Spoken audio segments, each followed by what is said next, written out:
Sabes que en el Antiguo Testamento encontramos a dos grandes líderes que Dios levantó. El primer gran líder llamado Moisés, Dios lo sacó del desierto, a donde él había huido por un error que él cometió en la vida. Pero esos 40 años que pasó allí en el desierto fue para enseñarle grandes lecciones de humildad y de dependencia de Dios. De allí lo sacó para poder libertar a un pueblo que durante 400 años, o mejor, más específico, 430 años, estaba en la esclavitud. A la verdad se había acostumbrado ya a la esclavitud. Más ellos esperaban el cumplimiento de la promesa, porque sabían que en algún momento Dios levantaría un libertador. Con Moisés Dios saca al pueblo de Israel, pero Moisés no entra a la tierra prometida. Quien entra a la tierra es Josué.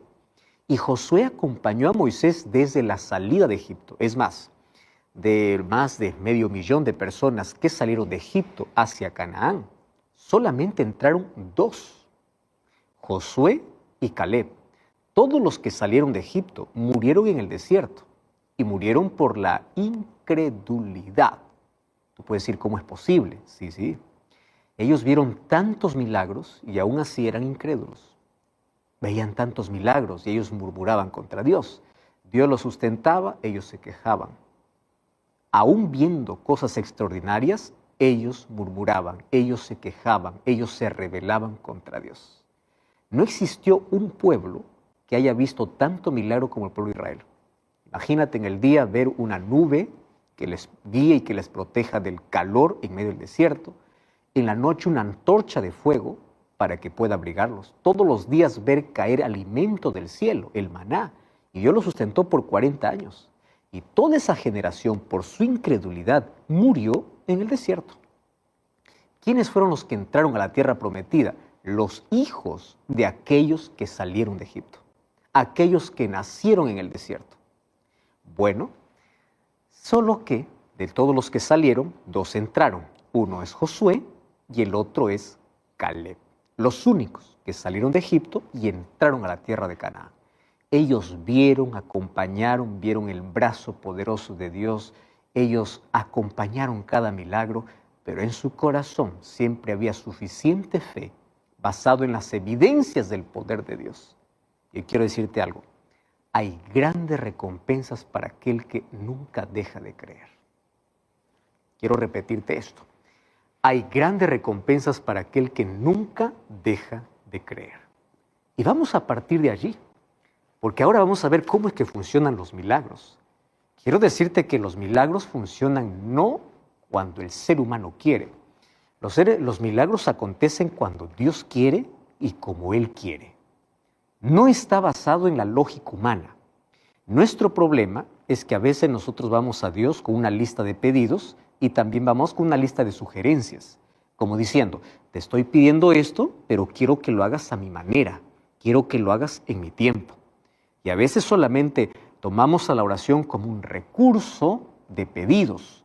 Más o menos algunos piensan que la oración es como una caja donde tú pones una moneda y tú dices, yo quiero tal cosa. ¿Has visto aquellas cajas de alimentos o de productos que hay en los aeropuertos?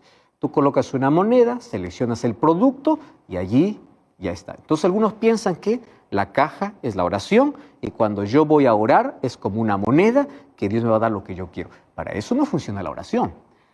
Y ya hemos hablado acerca de un concepto básico de oración. La oración ayuda a desarrollar nuestra confianza. La oración hace que la duda, la incredulidad, que a veces se apodera del corazón humano, pueda desaparecer y pueda crecer la confianza en Dios. Y esto es lo que aprendió Josué y Caleb. Mas hoy vamos a hablar específicamente sobre Josué. ¿Sabes que de los libros del Antiguo Testamento, quiero decirte que Josué tiene historias realmente extraordinarias? Déjame leerte apenas la historia del cual vamos a reflexionar hoy. Y está en el libro de Josué, capítulo 10, versículo 12 hasta el versículo 14. Préstame atención porque en estos 2 versículos encontramos una riqueza de cosas que hoy necesitamos reflexionar. Dice así, entonces Josué habló a Jehová el día en que Jehová entregó al amorreo delante de los hijos de Israel. En el día que Jehová entregó. Buen detalle. Número 2. Y dijo en presencia de los israelitas: Sol detente en Gabaón y tu luna en el valle de Ajalón. Y el sol se detuvo y la luna se paró, hasta que la gente se hubo vengado de sus enemigos. No está escrito esto en el libro de Jacer. Y el sol se paró en medio del cielo y no se apresuró a ponerse casi un día entero. No hubo día como aquel, ni antes ni después de él, habiendo atendido Jehová a la voz de un hombre, porque Jehová peleaba por Israel. Entonces, yo de aquí puedo extraer muchas expresiones para poder reflexionar, muchas lecciones para nuestra vida, ¿correcto? Vamos a meditar, a reflexionar en la vida de este grande hombre llamado Josué. Cuando yo leo el libro de Josué, yo veo que no existió otro hombre en el Antiguo Testamento que haya enfrentado tan grandes desafíos en la vida. Claro, Moisés enfrentó el desafío de poder ir hasta el faraón y de poder sacar al pueblo de Israel que estaba esclavizado. Pero cuando yo voy a Josué, yo veo que Josué es el muchacho, es el hombre, es el joven o es el hombre de los grandes desafíos. Por eso una de las primeras cosas que Dios le dice a Josué es así: esfuérzate y sé valiente porque yo estaré contigo. Las cosas no van a ser fáciles. Esfuérzate, sé valiente. Mi promesa es que nunca te dejaré. Y esa promesa viene de parte de Dios para todos. No es que, Señor, tú peleas por mí, yo me cruzo los brazos y muy bien. No, espérate. Esfuérzate y sé valiente. ¿Quieres ser exitoso? ¿Quieres alcanzar algo? ¿Quieres perseguir una meta? Esfuérzate. Yo estaré contigo. Mi presencia irá contigo. Bueno, Josué es el hombre de los desafíos. Y muchas veces, entre los desafíos de la vida, así como Josué, nos encontramos delante de situaciones sobre las cuales no tenemos poder, sobre las cuales no están bajo nuestro control.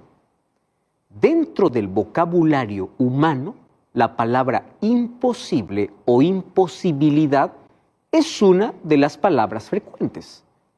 ¿Correcto? Se puede pronunciar en diferentes momentos. A veces por falta de fe, a veces por duda, falta de confianza, o hay personas que ven a todo imposible. Ya sea basado en su experiencia, en sus complejos, en sus traumas, en su infancia, etcétera, etcétera. Sin embargo, quiero que sepas algo, que en la vida no siempre es fácil, y en el transcurso de la vida vas a encontrar cosas aparentemente imposibles. Pero aquí viene un asunto. Lo imposible para el hombre es posible para Dios, porque dentro del vocabulario celestial no existe la palabra imposible. La palabra se elimina, se tacha y solamente existe la palabra posible. Pero no solamente dentro del vocabulario divino, también dentro del vocabulario de aquellos que creen, que confían en Dios y han aprendido a desarrollar una intimidad cercana con Dios. ¿Y cómo se desarrolla esa intimidad? Pues a través de la oración, a través de escuchar su palabra, a través de la obediencia a su palabra. Bueno, Josué fue un hombre que enfrentó grandes desafíos. ¿Y qué cosa me impresiona? Siempre salió vencedor ante ellos. Mira, los desafíos lo enfrentó desde antes que él tomase liderazgo. Un día Moisés tomó a 12 espías, y él fue uno de los 12 espías o 12 príncipes que fue enviado a la tierra de Canaán para poder espiar la tierra. De los 12 vieron las mismas cosas, recorrieron el mismo camino, vieron los mismos gigantes, estudiaron estadísticas, vieron la realidad. Los 12 vinieron con la información, la misma información. Solo que al momento de transmitir la información, préstame atención aquí, 10 de los que habían ido a mirar la tierra dieron una información basado solamente en su estadística, basado solamente en su realidad. ¿Y cuál fue la información que dieron? La tierra es linda, La tierra es preciosa, fluye leche y miel, mira los frutos, mira las uvas, mira las manzanas, porque incluso ellos tuvieron que cargar entre 2 hombres un racimo. Ahora imagínate, un racimo de uvas lo carga un niño de 5 años. Ahora tener que cargar sobre el hombro. Estamos hablando de cosas que nosotros ni siquiera imaginamos. La tierra producía. De la tierra fluía leche y miel, que significaba abundancia, y a esa tierra Dios les estaba llevando y Dios iba a cumplir su promesa.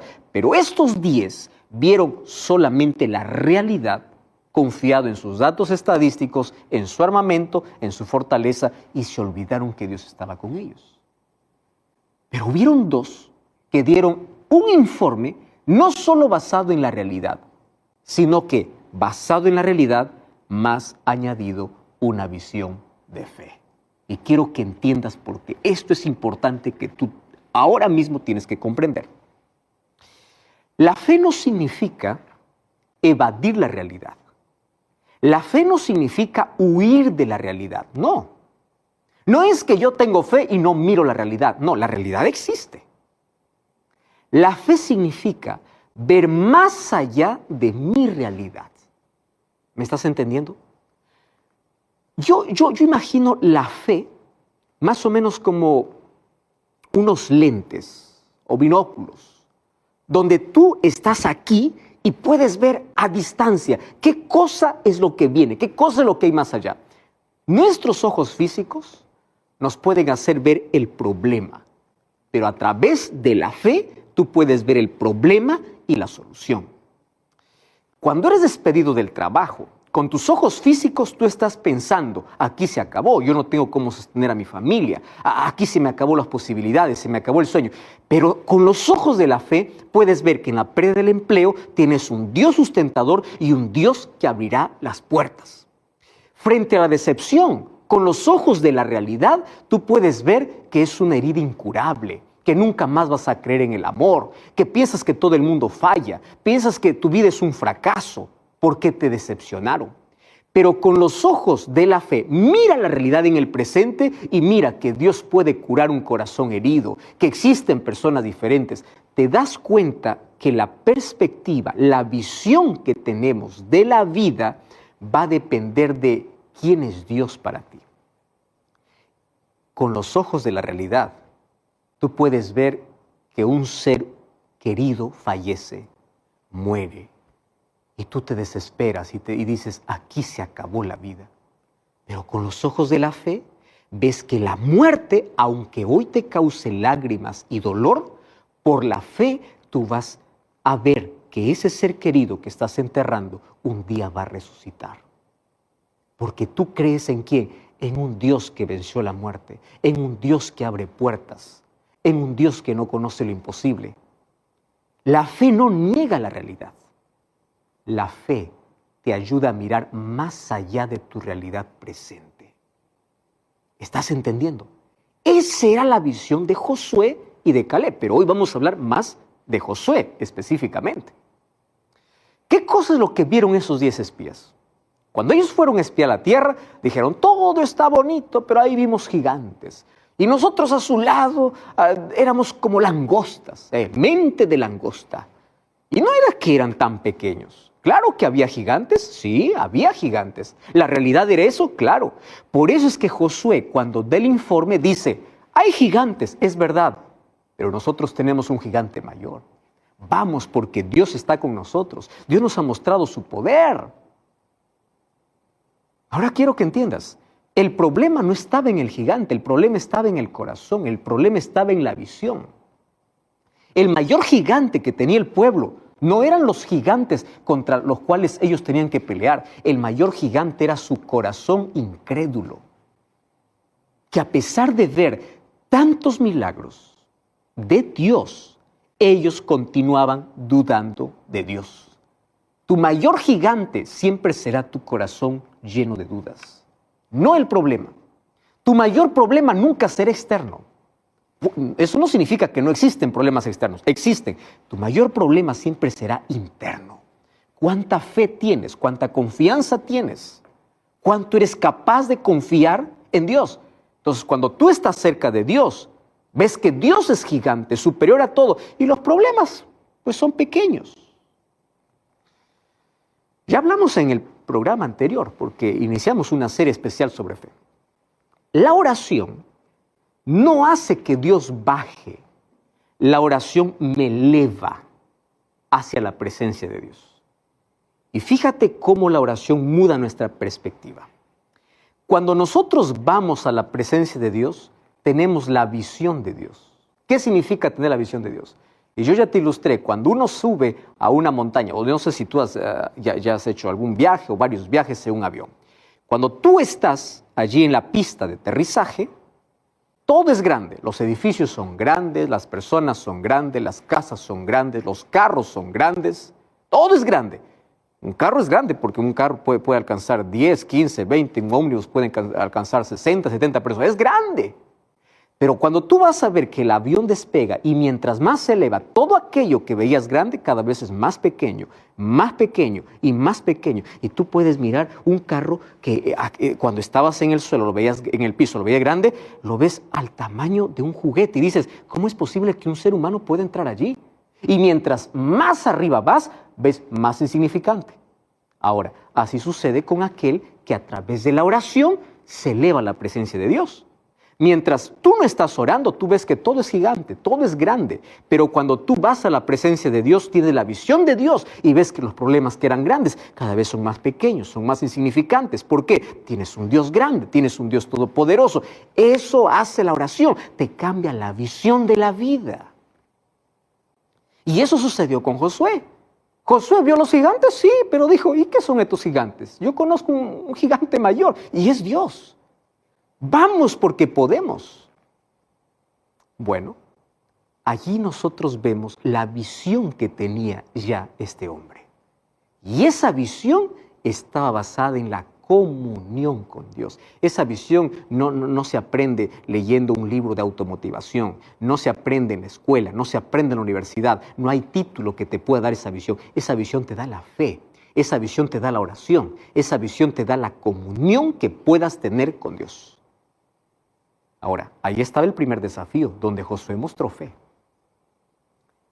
Tengo que explicarte todo esto para luego decirte por qué se hizo ese milagro. Sin embargo, él enfrentó otro desafío. Después de eso, yo creo que el mayor de todos los desafíos fue sustituir a Moisés. Cuando yo voy a Josué capítulo 1, dice que aconteció después de la muerte de Moisés, siervo de Jehová, que habló Jehová a Josué, hijo de Nun, siervo de Moisés. Y le dice, levántate. Mi siervo ha muerto. Tú levántate. Tú vas a hacer que el pueblo pueda entrar a la tierra prometida. Dos cosas me llaman la atención. Josué era obediente, Josué era fiel, Josué era siervo. Esa es la mayor escasez, ¿verdad? Todo el mundo sueña ser líder. Pocos líderes que sirven. Todo el mundo quiere mandar. Pocos quieren obedecer. Todo el mundo quiere tener una posición. Y una posición alta, ¿para qué? Para dar órdenes.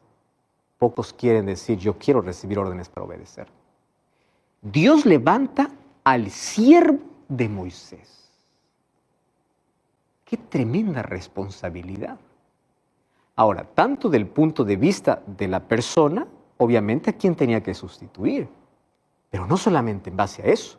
Hablemos de la misión. Imagínate conducir a ese pueblo duro y rebelde, incrédulo, para conquistar la tierra prometida. Pero tú crees que Josué dice, ay no, qué miedo. No, él confía. Él aprendió que el Dios que le llamaba para una misión especial, Él lo capacitaría, Él iba adelante. Él no confiaba en sus fuerzas, ni en su gente, ni en su fortaleza, ni en su armamento. Él confiaba en el Dios que peleaba por él. Ahora, Josué está delante de un gran desafío. ¿Cuál es el desafío?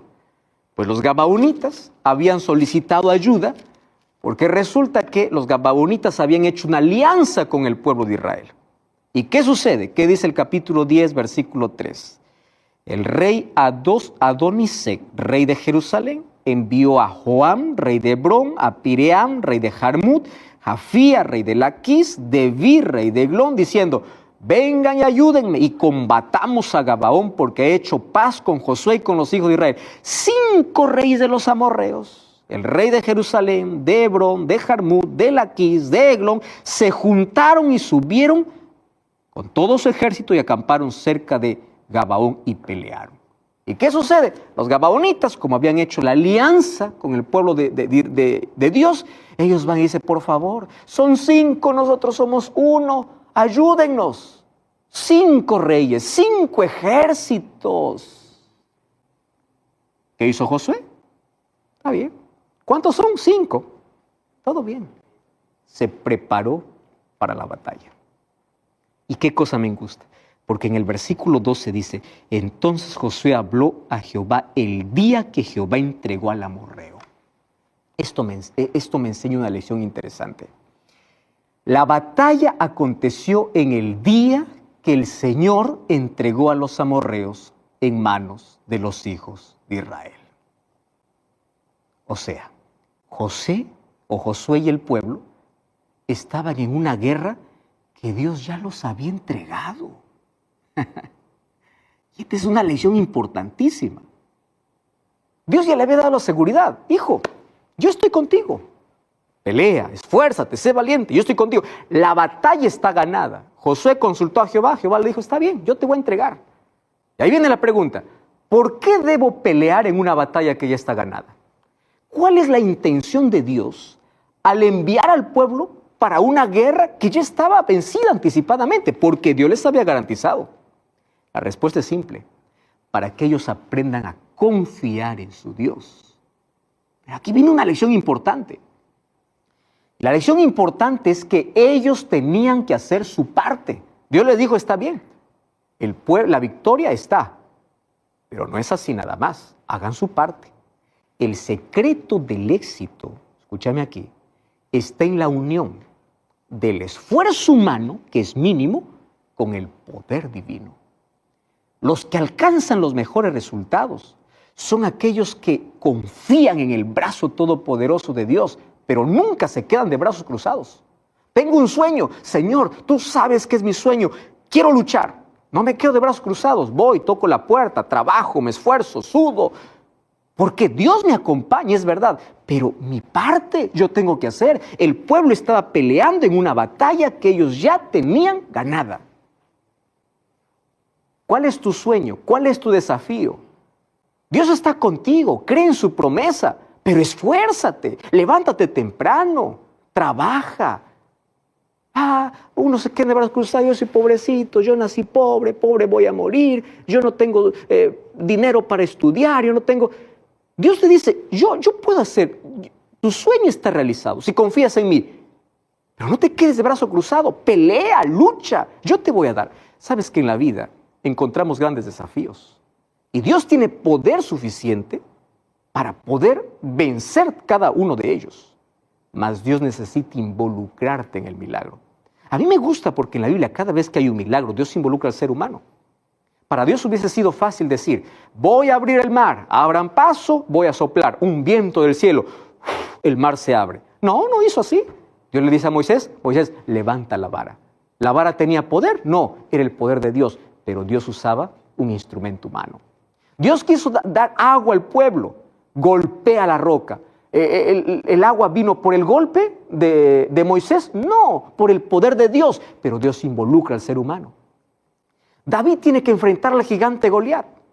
Y él no se va así nada más. Él dice: bueno, Dios me dio a este hombre Goliat, yo aquí voy a mirar qué cosa es lo que Dios hace. No, él tomó su onda, consigue 5 piedritas y derribó al gigante.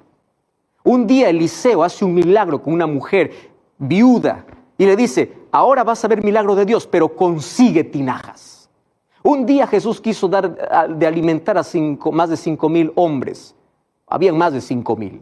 Probablemente 10,000 personas. Pero tenía que alguien colocar sus 5 panes. Un día Dios quiso hacer un milagro allí en la pesca de Pedro, pero Pedro tenía que echar la red.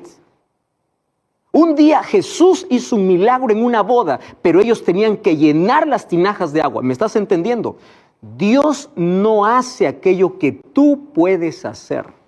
Él no hace aquello que está a nuestro alcance.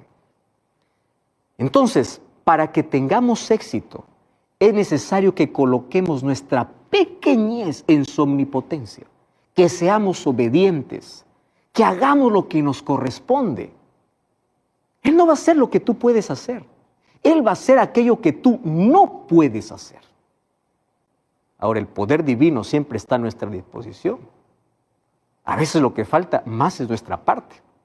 Puede que tú puedas tener problemas en tus relacionamientos, en tu familia, en tus estudios, en el trabajo. Dios puede resolver, mas tú tienes que hacer tu parte. ¿Cuál es tu parte? Tu parte es cortar lo que te hace daño, eliminar lo que te perjudica. ¿No quieres más sufrir? Pues deja de llamar a aquella persona que te hiere. Haz tu parte. Dios va a curar tus heridas, pero haz tu parte. Eso es lo que hizo Josué. Dios ya les había dado la victoria, pero ellos tenían que luchar. Entonces, en aquella batalla, Josué y sus hombres, pues estaban haciendo su parte. Solo que mientras hacían su parte, el día estaba acabando y la batalla aún no terminaba. Y si el día acababa, pues el ejército amorreo tendría tiempo para recomponerse, para que el día la batalla sea más severa y sea más difícil. Así que Josué dijo, bueno, yo estoy haciendo mi parte, estoy haciendo la voluntad de Dios, Dios está conmigo, Dios me ha dicho que esto es lo que tengo que hacer. Bueno, tengo un problema, el día se va, pero el día que se va no puede ser un problema si Dios ya me entregó. José lo que necesitaba era un poco más de luz, más de sol, necesitaba más de tiempo. Y es en ese momento que fue hecha la oración más extraña de la Biblia. Sol, detente en Gabaón y tu luna en el valle de Ajalón. Pero quiero que entiendas algo. Quien dijo esto era un hombre de fe. Era un hombre que no es que dijo, Señor, detén el sol, y era la primera vez que hablaba para Dios. No, él ya tenía una relación con Dios. Era un hombre que durante horas estaba postrado en tierra en oración. ¿Recuerdas el campamento de Gilgal? Él estaba orando. No era alguien que hace una oración ocasional, una vez, cada vez que necesita un milagro. Señor, que se detenga el sol, y de ahí le pides el otro año, porque nunca tienes una comunión con Dios. Josué tenía una comunión estrecha con Dios, y quiero que sepas que los hombres de oración son hombres de poder, porque ellos identifican la voluntad de Dios, y cuando están seguros de la voluntad de Dios, se aferran de las promesas de Dios, y avanzan por fe, y se esfuerzan, y sudan, y también sufren, pero avanzan porque creen que Dios no conoce lo imposible. Sabe que Dios en cualquier momento siempre lo escucharía, porque él tenía una comunión con Dios. Y esta historia debe llevarme a pensar así, ¿cómo está mi vida de oración? ¿Cuánto tiempo de mi vida yo invierto con Dios? ¿Solamente me voy cuando quiero que el sol se detenga? Estoy hablando ahora de manera figurada. ¿Solamente me voy a Dios cuando estoy en emergencia? ¿Solamente le busco a Dios cuando estoy en fuego y creo que Dios es el bombero? ¿Solamente busco a Dios cuando estoy enfermo y solo creo que Dios es el médico? ¿Solo busco a Dios cuando estoy pobre y creo que Dios es el banco? ¿Cómo está la vida de oración? La vida de Josué era una vida de constante oración, de constante comunión. Por lo tanto, tenía una visión diferente, tenía una confianza extrema. Y cuando él oraba, pues Dios respondía porque su oración estaba en armonía con la voluntad de Dios, porque su corazón estaba en sintonía con el corazón de Dios, porque su mente estaba educada para estar en la presencia de Dios. ¿Pero tú crees que esta fue solamente la experiencia de Josué? No, puede ser la tuya y la mía. Por eso 1 Tesalonicenses 5:17 dice, orad sin cesar. Y eso no significa que tú debes quedar todo el día allí de rodillas orando. Significa orar en todo momento. Y hoy te voy a desafiar a tener no solamente un momento de oración. Es bueno tener un momento de oración cuando antes que salga el sol, allí en la mañana, en la madrugada, tienes tu comunión con Dios. Eso está todo bien. Mas tú también tienes que aprender a orar mientras caminas, mientras trabajas, mientras estudias, mientras practicas deporte.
mientras te enamoras, antes de firmar un documento, antes de iniciar algo, que tu vida no esté identificada por momentos específicos de oración, sino por una vida de oración, orar sin cesar.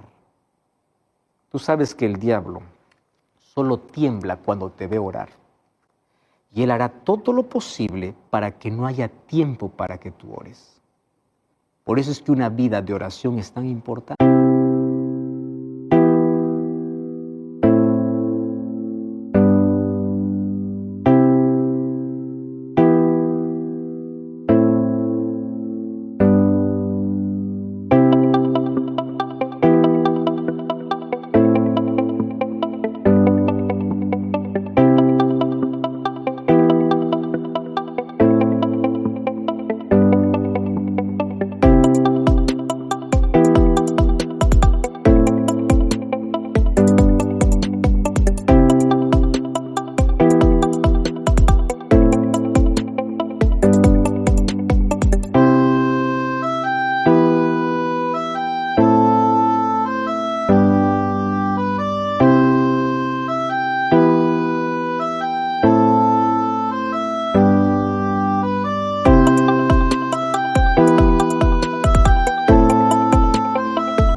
Y una vida de oración que se coloque en sintonía con la voluntad de Dios, no hay imposibilidades en la vida de aquel que ora. Necesitamos de la oración para mantenernos vivos espiritualmente, considerando que la oración es la respiración del alma.